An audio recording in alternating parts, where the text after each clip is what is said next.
E commerce industry की बात करते हैं, स्पेशली जब हम पाकिस्तान की बात करते हैं, तो हम देखते हैं कि पाकिस्तान इस वक्त पूरी दुनिया में 47th लार्जेस्ट मार्केट है ई कॉमर्स इंडस्ट्री की। और अगर हम उसके रेवेन्यू की बात करें तो 2023 तक इट्स अराउंड 6.4 बिलियन, जो एक अच्छा बड़ा अमाउंट है। और हम देख रहे हैं आफ्टर कोविड पाकिस्तान ने ई कॉमर्स इंडस्ट्री ने काफ़ी ज़्यादा बूम हासिल किया और अब आहिस्ता आहिस्ता इस पर तरक्की कर रहे हैं। और जब हम ई कॉमर्स को देखते हैं बढ़ते हुए, तो हम साथ साथ ये भी देखते हैं कि इंटरनेट यूज़र्स और आपके स्मार्टफोन की ख़रीदारी और इसके साथ साथ ऑनलाइन शॉपिंग, ये तमाम चीज़ें बहुत तेज़ी से बढ़ रही हैं। और इसके साथ ज़ाहिर है सिक्योर्ड पेमेंट सिस्टम और तमाम जो कनेक्टेड इससे चीज़ें हैं उसको भी हम स्टेबल होते हुए आहिस्ता आहिस्ता पाकिस्तान में देख रहे हैं। सो आई मीन आज का हमारा ब्रांड है क्रेव मार्ट। क्रेव मार्ट को कौन नहीं जानता, हर जगह आप मोबाइल ऐप खोलें, कुछ भी काम करें, सबसे पहले क्रेव मार्ट आपके सामने आ जाता है जी। तो आज हमारे सामने साथ हमारे स्टूडियो में मौजूद हैं mister Syed Bilal Safdar. He is director non retail business from crave mart. अस्सलाम वालेकुम बिलाल। अस्सलाम वालेकुम भाई, कैसी हैं? अस्सलाम वालेकुम पाकिस्तान जी। जी कैसे हैं आप लोग? आप Bilal, thank you so much for coming.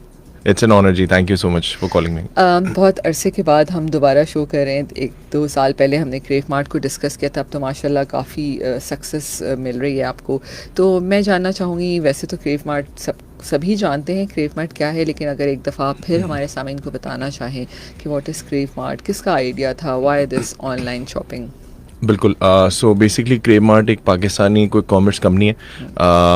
लोगों को अगर कोई कॉमर्स का मॉडल नहीं पता, तो basically we operate through dark stores across Karachi, Lahore, Rawalpindi and across 20 dark stores. So basically ये ऑनलाइन ई कॉमर्स के ज़िम्मे में आता है। और अगर इसको ऑर्डर करना है कोई भी ग्रोसरी आइटम या हाउस होल्ड आइटम, तो आप अपने मोबाइल ऐप के थ्रू घर बैठे शॉपिंग कर सकते हैं अपनी groceries.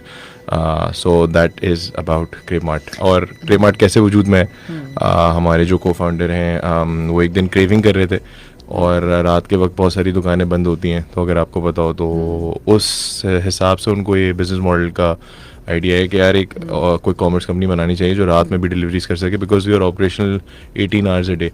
So ya that is 18 hours. या अच्छा, ज़बरदस्त। आई थिंक ये तो बहुत ही अच्छी बात है, क्योंकि आई थिंक 10 बजे के बाद तो हमें ये भी लगता है कि पता नहीं कोई ऑनलाइन डिलीवर करेगा भी कि नहीं करेगा।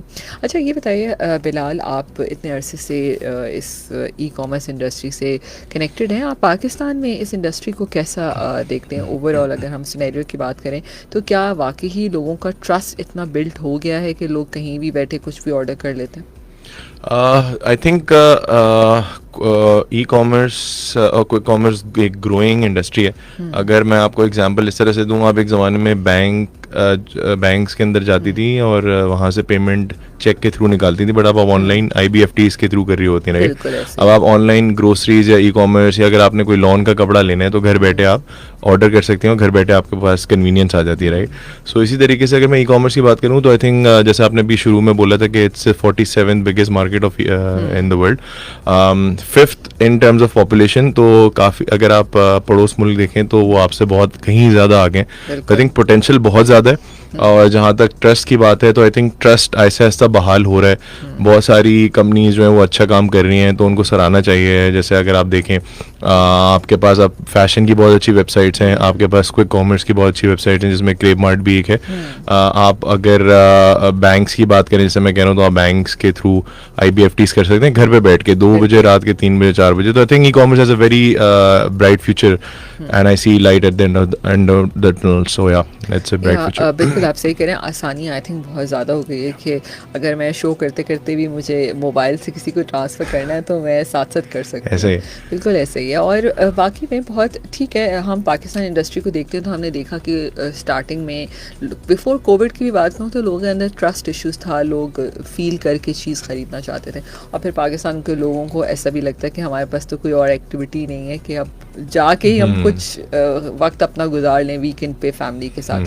लेकिन आई थिंक अब सब कोविड के बाद अपॉर्चुनिटीज़ बहुत आ गई हैं अब लोगों के पास ना। आई थिंक एक ज़माना था कि आपको लग रहा था कि कोविड के बाद ये सारी चीज़ें ख़त्म हो जाएंगी, बट आई थिंक कोविड ने लोगों को एजुकेट भी बहुत किया है कि वो मतलब सिर्फ आपने हैंड सैनिटाइजर और सफाई का ख्याल ही रखना, बट आप ऑनलाइन घर बैठ के भी कन्वीनियंस भी कोविड ने सिखाई है हमें। टेक्नोलॉजी वगैरह जो है उस वक्त काफ़ी ज़्यादा जो है एम्पावर्ड और एवॉल्व हुई है उस ज़माने में। एंड आई थिंक कोविड के बाद ज़्यादा वेबसाइट्स अब एवॉल्व हुई हैं, ज़्यादा अच्छा काम हो रहा है। एंड या बिल्कुल, हम जब बात करते हैं ऑनलाइन शॉपिंग की, तो हम पाकिस्तान में देखते हैं महंगाई बहुत ज़्यादा है, ठीक है, हर शख्स। अच्छा, एक बड़े ना मज़े की बात है बिलाल, कि मुझे ऐसा लगता है कि हर कोई महंगाई का रोना भी रोता है, और जब आप किसी मॉल में चले जाएं, आप किसी रेस्टोरेंट में चले जाएं, आप कहीं भी चले जाएं, आपको लाइन में खड़े होकर वेट भी करना पड़ता है। तो आप क्या समझते हैं कि वाकई इन्फ्लेशन जो है वो इस वक्त ई कॉमर्स इंडस्ट्री को हिट कर सकती है, या आम जर्नल जो आवाम है उसको हिट कर रही है? अच्छा, सबसे पहले तो इसका आंसर येस भी है और नो भी है, बट मैं इसको थोड़ा सा डिटेल में अगर करूं तफसील से बात, तो इसका आंसर है कि इन्फ्लेशन नो डाउट हिट करी है इकोनॉमी को, बट लोग इंटरवेंशन का मतलब है कि लोग सोल्यूशंस क्या निकाल लें कि इस इन्फ्लेशन को बाईपास कर सकें। अब कर क्या रहे हैं लोग, बहुत सारे लोग सेविंग मोड में आ गए। जैसे उनके जो बंदा 100 रुपये कमाता था, अब क्योंकि वो 40% 30% इन्फ्लेशन हो गई है 2 सालों से जो हम देख रहे हैं, तो वो कर क्या रहा है कि वो सेविंग मोड में चला गया, वो बैंक में अपना पैसा डाल रहा है। दूसरा जो बंदा है वो क्या कर रहा है, मैं अपना क्विक कॉमर्स और ग्रोसरी मॉडल में कह रहा हूँ कि हमें इफेक्ट किया है कि नहीं किया, हमें इतना ज़्यादा इस वजह से इफेक्ट नहीं है क्योंकि आपने आटा दाल चीनी राशन तो लेना ही लेना है, राइट। तो बंदा क्या कर रहा है कि जो बंदा 2 मुर्गियां लेता था वो 1 मुर्गी पे आ गया, जो 1 मुर्गी लेता था वो दाल पे आ गया, और जो दाल वाला था वो सब्जी पे आ गया। सही है। तो इस तरह से लोगों ने अपनी जो खुराक है उसको कम नहीं किया, राशन वो ले रहा है, वो 100 रुपए यूज कर रहा है, हाँ। बट वो तरीके से अब कर रहा है, डिवाइड कर ऐसा ही। और जो लेस देन 10% ऑफ तबका है, जो आपका हाई एलीट क्लास है, जो आप कह रही हैं रेस्टोरेंट्स में भी फुल नजर आता है, तो वो आज भी उसको कोई इफेक्ट नहीं करता। वो 100 रुपए की चीज 200 रुपए पे हो जाए, वो पैसे नहीं देखता, उसके बाद पैसे होते हैं, तो उसको इतना ज्यादा नहीं किया। Long story cut short, I think जो मिडिल क्लास है, जो हमारी तकरीबन 60-70% आबादी का हिस्सा है, वो थोड़ी सेविंग मोड पे आ गई है। इसी वजह से अगर मैं इसको अगेन थोड़ा सा अपने साथ वो करूँ को रिलेट, तो कंपनीज जो है FMCG कंपनीज और जो मल्टीनेशनल कंपनीज, वो क्या करी हैं, अगर आप देखें कि उन्होंने 1 किलो सर्फ की जगह आधा किलो का बना दिया। जो आधा किलो सर्फ है उन्होंने साशेस पे आ गए, और वो आपको जो है वो LMTs या मॉडर्न ट्रेड या करियाना स्टोर पे अब आपको सैशे नजर आना शुरू हो गए, क्योंकि लोग बड़ी चीज़ अगर नहीं ले सकते थे क्योंकि महंगी हो गई है, तो वो छोटी चीज़ों पर आ गए। और सेविंग मोड जैसे मैंने आपको बताया, तो that's how they are doing. और फिर सेविंग मोड से उनको जो कुछ बेनिफिट मिल रहा होता है, फिर वो इसी तरह ऐसा ही है, ऐसा ही है। हाँ, बिल्कुल सही कह रहे हैं। सारे साइकिल तो चलता रहेगा, हम दाल और या आटा खाने या चावल, उससे तो नहीं, अपने आप को राशन तो खरीदना ही खरीदना महीने का। अच्छा फैसल, सॉरी बिलाल, हमने देखा आपके क्रेव मार्ट के ऊपर हर वक्त लिखा एक कैंपेन चल रही होती है जी, 1 रुपए की चीज़।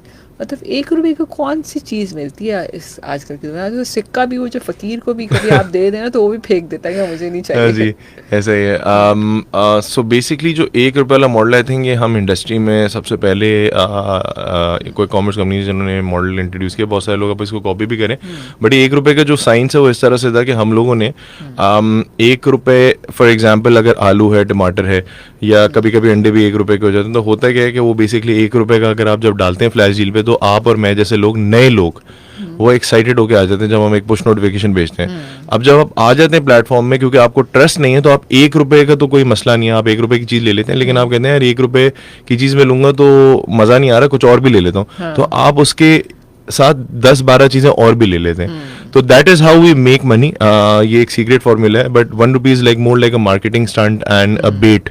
वेट का मतलब है कि आपने एक तरीके से दाना डाला और कस्टमर आ गया, और वो उस प्लेटफॉर्म में आने के बाद, क्योंकि असॉर्टमेंट इतनी अच्छी होती है, प्राइसिंग इतनी अच्छी है, that sets us apart from the industry, तो लोग और चीज़ें भी ले लेते हैं। तो और ये ऐसा नहीं है कि 1 रुपये पूरा दिन होता है, वो 1 घंटा चलती है, फिर डील खत्म। या तो बहुत लिमिटेड होता है, बिकॉज हमारा जो मकसद ये भी होता है कि अगर अंबर आ रही है हमारे प्लेटफॉर्म में, तो 1 मरतबा है और 4 मरतबा है, तो हमें 1 मरतबा टमाटर डाल देते हैं, फिर आलू डाल देते हैं, फिर अंडे डाल देते हैं, तो 4-5 मरतबा खुद ही आ जाती है। ऐसा आइटम जो हर दिन इस्तेमाल होना ही होना, ऐसा ही है, बिल्कुल बुनियादी चीज़ें। अब वो ऐसी महंगी चीज़ नहीं होगी कि आपने कोई फेस वॉश डाल दिया तो वो फिर हम भी नुकसान पे हैं, तो बुनियादी चीज़ें जो या बिल्कुल नहीं, आप बिल्कुल सही कह रहे हो। आई थिंक ये बड़ी एक ज़बरदस्त ऑफ़र है, और फिर और हमारा ई कॉमर्स के प्लेटफॉर्म तो बहुत सारे मिला, ठीक है ना। आजकल जो मैं ये समझती हूँ, क्या आप ज़ाहिर है इस इंडस्ट्री के साथ हैं, आपको चैलेंज लगता है कि जो क्लाइंट है, आपका जो कस्टमर है, उसको ई कॉमर्स के प्लेटफॉर्म तक लाना, ये चैलेंज लगता है कभी बहुत बड़ा चैलेंज है जी। सबसे मुश्किल काम होता है कॉस्ट, जिसको कहते हैं कि cost of acquisition, right. For example कि एक बंदा ऑर्गेनिकली तो आ रहा है जो क्रेप मार्ट से बंदा हुआ है या रिटेन हुआ है,